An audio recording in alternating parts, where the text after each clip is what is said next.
Hello, welcome back to our channel Hills and Bites. তোমরা তো আশা করি আমাদের ফার্স্ট ব্লগটা দেখেই নিয়েছো। চলো সেকেন্ডের ব্লগ শুরু করি। এই যে বাইরের এরকম সিচুয়েশন এই মুহূর্তে।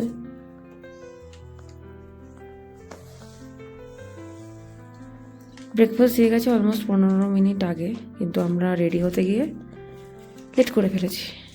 শুরু করি এবার। প্যানকেকস, আমার চা অ্যান্ড পলাশের জন্য কফি। আমি এখানে অনেক কিছু নতুন ট্রাই করছি। এই প্যানকেকও কোনোদিন হয় খাইনি, খেয়ে দেখি কীরকম লাগে। সো আমাদের বেরোনোর টাইম হয়ে গেছে।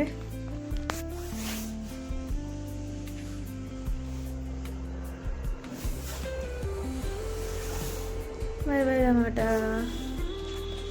কিছু বলবে তুমি? দেখা হচ্ছে দার্জিলিংয়ে। আচ্ছা, আর এই হোটেলের কোনো রিভিউ নেই? কেমন হোটেল? ওকে ট্রিট। আমরা প্রথমবার এলাম, খুবই ভালো খাওয়া দাওয়া, এবং সবচেয়ে বড় কথা যেটা ইম্পর্টেন্ট সেটা হচ্ছে যে ওদের ব্যবহার খুব ভালো। সিরিয়াসলি। তো আমরা প্ল্যান করেছি এবং প্ল্যান করব আবার এখানে আসার জন্য। আমাদের লাগেজ প্যাক করা হয়ে গেছিলো, চেক আউটও হয়ে গেছিলো। জাস্ট একটু ঘুরে দেখার জন্য বেরিয়েছিলাম দুজনে মিলে। দার্জিলিং যাব এবার আমরা বেরিয়ে পড়েছিলাম দার্জিলিংয়ের উদ্দেশ্যে। দার্জিলিংয়ে আমাদের গন্তব্য hotel Peak to Peaks. Lamahatta থেকেই আমরা আমাদের যে হোটেল তার থ্রু আমরা গাড়ি বুক করি। ওই গাড়ি ভাড়া অলমোস্ট ওই 2500 মতন নিয়েছিল, এবং আমাদের যিনি ড্রাইভার ছিলেন খুবই ভালো লোক ছিলেন। সারাটা রাস্তা গল্প করতে করতে করতে করতে কাটিয়েছি আমরা। বেশ ভালো এক্সপিরিয়েন্স ছিল, কিন্তু ওয়েদার এতটাই খারাপ ছিল যে সেম রাস্তাতেও কোনো ভিউ কিছু পাইনি। যদিও খারাপ লাগছিল না, কুয়াশার মধ্যে, জিরো ভিজিবিলিটি, ভয়ও করছিল, বাট ওভারঅল বেশ ভালোই গান শুনতে শুনতে আসা।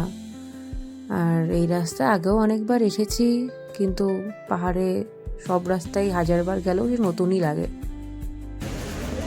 দার্জিলিং ঢোকার আগেই ঘুম স্টেশনটা পড়ে, তো সেখানে আমরা দাঁড়িয়েছিলাম কিছুক্ষণ। আমি কোনোদিন এর আগে ঘুম স্টেশনে যাইনি, কারণ ওখানে পার্কিং নিয়ে তো দাঁড়ানো যায় না। এই প্রথমবার গেলাম। অল্প সময় হাতে ছিল, কিন্তু বেশ ভালো লাগলো।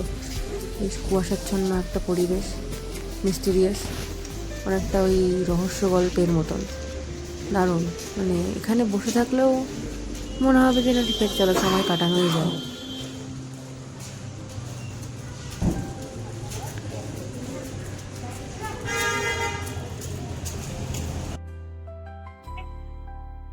আমরা এসে পড়েছি আমাদের হোটেলে, হোটেল পিক টু পিক্স। এই নিয়ে বোধ হয় 6-7 বার হলো এই হোটেলে এসেই থাকি আমি নর্মালি দার্জিলিংয়ে আসলে, কারণ ম্যালের একদম কাছেই।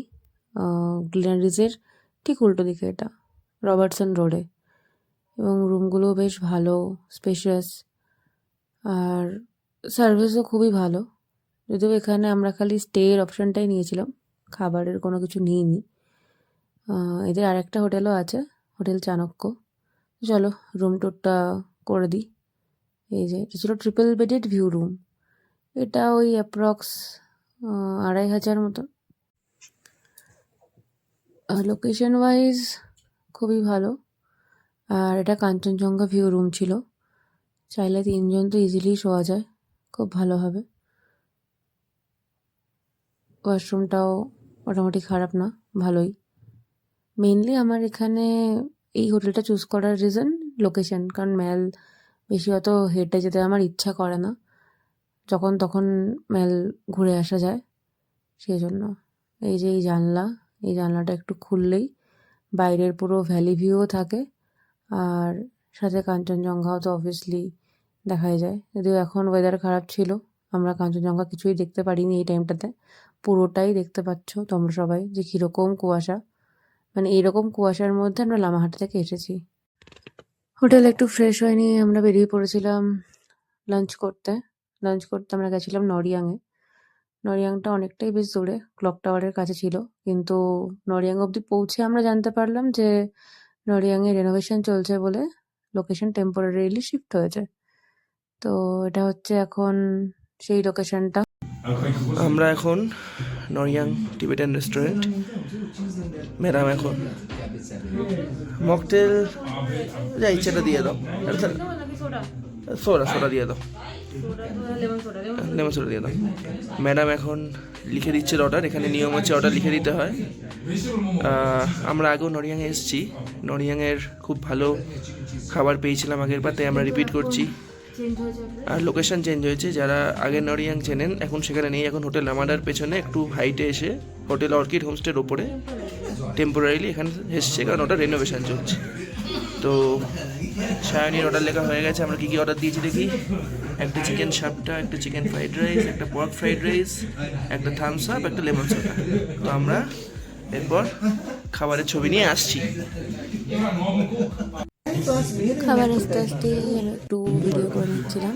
তো যাই হোক, বেশ কিছুক্ষণ ওয়েট করার পরে খাবার চলে এসেছিলো আমাদের। এই যে চিকেন সাপটা, pork fried rice, chicken fried rice, soda, আমার কোল্ড ড্রিঙ্কস ছিল। বেশ পেট পুরেই খাওয়া দাওয়া করা হয়েছে। অ্যান্ড পকেট পিঞ্চও খুবই সামান্য ছিল।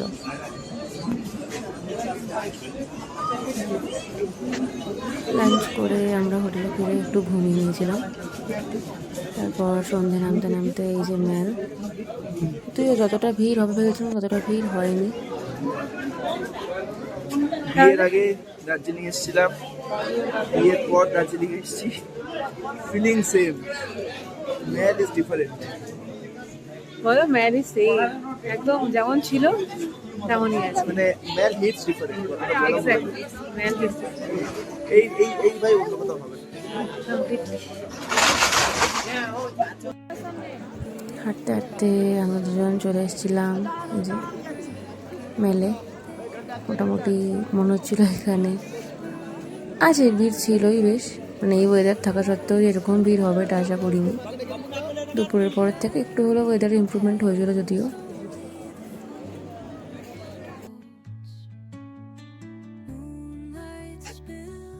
মেলে থাকতে থাকতেই মনে পড়লো যে না, ডিনারটা করে নিতে হবে, কারণ এখানে তো তাড়াতাড়ি সব রেস্টুরেন্টগুলো বন্ধ হয়ে যায়। তো আজকে আমরা নতুন একটা রেস্টুরেন্টে গেলাম, এটা হচ্ছে শাংরিলা। এটা একদম ম্যাল রোডের উপরে।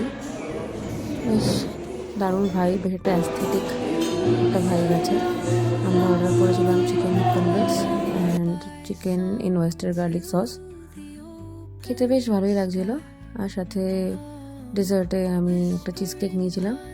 প্রচণ্ড টক ছিল যে চিজ কেকটা, আমি জানি না এটাই আদৌ টেস্ট কিনা, কিন্তু খেতে ভালো লাগছিলো।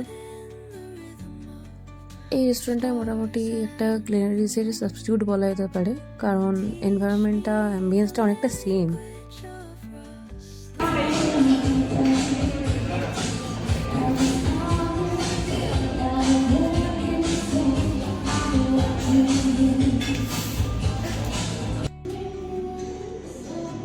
এই যে শাংরিলার ভেতরটা বেশ খুবই সুন্দর, আর ফটো তোলার জন্য তো দারুণ জায়গা।